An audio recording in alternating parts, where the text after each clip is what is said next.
Hello, ladies and gentlemen. Welcome back to another episode here on European Confessions. The following story that you're going to be listening to, it was sent to me by one of our dear sister. The message that she sent to me reads like this. Hello, Brother Nashi. How are you? Can you please post my own story as hidden identity? My name is Tandi, not a real name. I am a 29-year-old woman. I grew up in Bulawayo, currently staying with my husband here in Europe. My story, it gives me a lot of painful memories. So I was just a little girl when my mother passed away. She left me as an orphan. My father had already disappeared after he had impregnated my mother, and he disappeared from our lives long after that. So I was taken to my mother's elder sister. Living with my auntie was not easy. She was someone that was very strict, too strict when it came to me, and I quickly became the target of her frustration. I remember the way that she used to beat me up, and it affects me even up until today. I want my other fellow Christians to help me, because whenever she speaks with me, I just feel some bitterness in my heart because of what she did to me. My auntie, she was always harsh with me, and I was always in fear, knowing that I was never wanted at her house. I was just a child that was desperate for love, but instead I was reminded that I was a burden to the family. When we would be eating, as a child, sometimes you can eat quickly and finish your meal, then you will feel that you are not okay. And if I would go to the kitchen to fill up my plate again, it would be like a very big crime. She would remind me that I was now a burden to her and the rest of the family. I was the one who would be doing all of the household chores, whilst the children will be busy playing outside. And even how I managed to succeed in school, I don't even know, because most of the times I could not even afford to go to school. If anything would go wrong, I was the one who was to be blamed. The punishments that she used to give me, they were just too much. But I kept on studying, and this made me to study even harder. Even though my auntie did not care about my education, what I used to do is that I will be having a sweeping broom in one hand and a book in another hand, doing my chores whilst reading. At the same time, I managed to pass my exams, and then I got a scholarship to continue with my education. After finishing school, I then found a job and I started to build my life. It was not easy, and the part where it was not easy for me, it was when each and every time she would try to force a man upon me. It was not only my auntie but her husband as well. He would go out with his friends, and later on when they would return back home, they would be drunk. Then he will say that it is far much better that I get married to one of his friends. It even reached a point when I would go and visit her, when I would be sleeping, she would let a man into my spare bedroom. Before I would go to sleep, she would say, "Hey, do not lock the doors, then I would leave the door open." And it was always by the grace of God, because this man, he would walk in there with the intentions of wanting to violate me.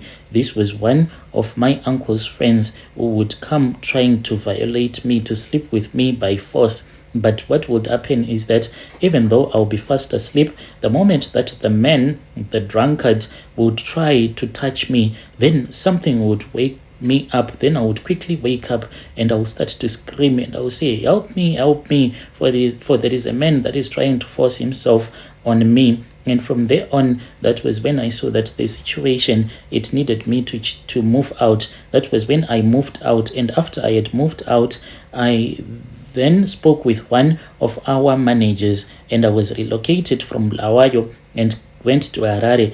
But still, there was so much bitterness in my heart. I kept on focusing on myself, and I started going to church, and I was climbing up the corporate ladder, earning more and more until I became the breadwinner of the family. Then I got married to a man who is very wonderful. He supports me, and we have built a very good life together. I am forever grateful for what he has done for me, and I am grateful for what God has given me. But even right now, when I sit in my home, surrounded by the love that my husband and my kids give me, and the comfort that I have, but the abuse that I had to go through, it is still there in my mind. My auntie's children, most of them, they are in South Africa. Those ones, the same ones who used to look down upon me when we were young, they depend now on me for support. So this is where I need your help, and I want your followers to guide me. What am I supposed to do? Most of my cousins who are in South Africa, they are staying there in South Africa and they don't have any papers. So they keep on complaining to me, and they are always saying, please, can you help us, cousin, so that we can come to Europe as well? You know that in this land where we are staying, we have nothing. Please help us. So as for me being here in Europe, I have the means to bring them over. I mean, like all of them, I have the financial resources as well as I can bring them, all of them, to Europe. But I don't know what exactly am I supposed to do. Should I bring them over to Europe? I need your assistance, your advice, because what happens is that whenever they are in trouble, when they need money, the whole family looks up to me. There are times when I stop myself and then I ask God for forgiveness, because someone can tell me that, please give me some money so that I can pay for my child's school fees, and I can even like write a message insulting that person. Then I'll delete that message before sending the message, and I would have been reminding them of how they used to mistreat me when I was in Africa. But at the end of the day, I'll just say, it is okay, I'm going to send you the money that you want. Then I'll send them the money. I provide for them because that is not who I am. And now I still refuse to let the pain of my childhood. But the problem that I have is bitterness. I don't know how to drive this bitterness away from my heart. As for my auntie, she is quite old. I help her. I take care of her medical bills, even though the memories of her cruelty still hurts me a lot. It's not easy for me to forgive her. So I need your listeners to help me.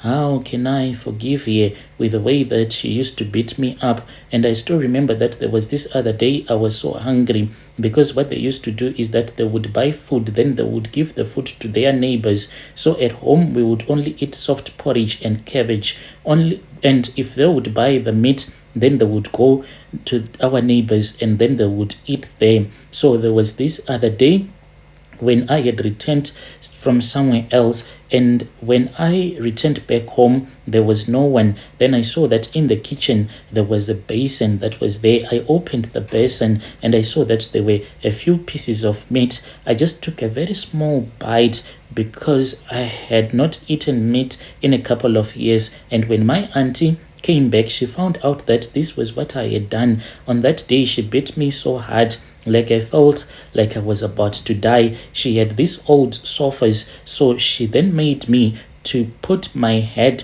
underneath the sofa. Then she started beating me. She beat me so hard. And right now, that is what really causes all of this bitterness that I have in my heart. I don't know what am I supposed to do with this bitterness that is in my heart, because as a Christian woman, I don't think that I can go around carrying this bitterness in my heart. So please assist me. I'll be following through in the comment section. Dear listeners, right, there was a message that was sent to me by one of our dear sister. Strange things indeed, they do happen in this world. Sure.